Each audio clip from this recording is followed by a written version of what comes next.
வணக்கம் மக்களே, நீங்க பாக்குறது Sribala vlogs and voice over Tamil. இன்னைக்கு நாங்க எங்க வந்திருக்கோம்னா, நம்ம பாண்டிச்சேரியில இருக்கக்கூடிய சேக்ரெட் ஹார்ட் ஆஃப் பசிலிக்காவுக்கு தான் வந்திருக்கோம். இது பாத்தீங்கன்னா ஒரு சர்ச். இப்போ நான் உங்களுக்காக சர்ச்சுக்குள்ள,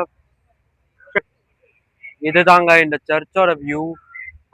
பாருங்க எவ்வளவு அழகா இருக்குன்னு. இங்க பாத்தீங்கன்னா நிறைய சிலைகள்லாம் இருக்கு.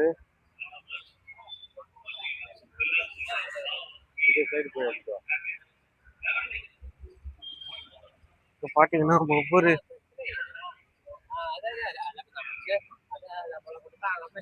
சிலைகள்லாம் இருக்கு.